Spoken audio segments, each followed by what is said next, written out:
ఆంధ్రప్రదేశ్ రాష్ట్రంలో ఎప్పుడు ఎన్టీఆర్ జిల్లాలో ఈ పరిస్థితి, ఇంత దారుణమైన పరిస్థితి ఎప్పుడు రాలేదు.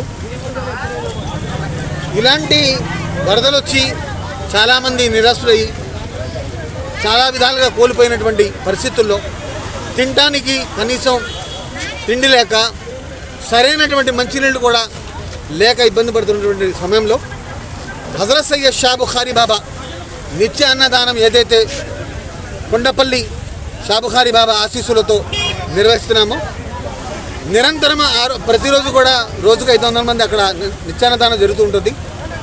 అయితే ఇవాళ ఇలాంటి పరిస్థితుల్లో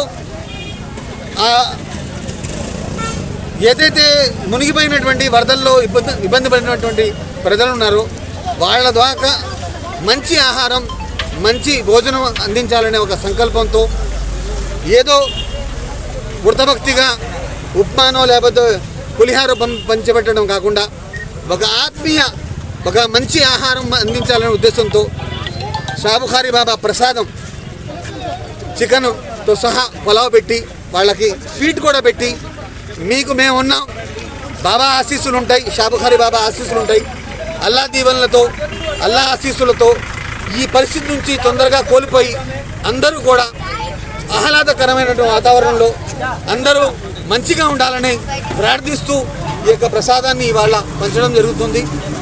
అల్లా ఆశీస్సులతో ప్రతి ఒక్కరు కూడా ఆరోగ్యాలతో సుఖ సంతోషాలతో ఉండాలని, అందరూ దినదిన అభివృద్ధి చెంది ఇలాంటి పరిస్థితుల నుంచి తొందరగా కోలుకొని మన రాష్ట్రం అభివృద్ధి చెందాలని కోరుకుంటున్నాం. ఇప్పటివరకు ఎంతమందికి భోజనం పెట్టారు? ఈ రోజే పెట్టారా లేకపోతే ముందుగా చేశారా?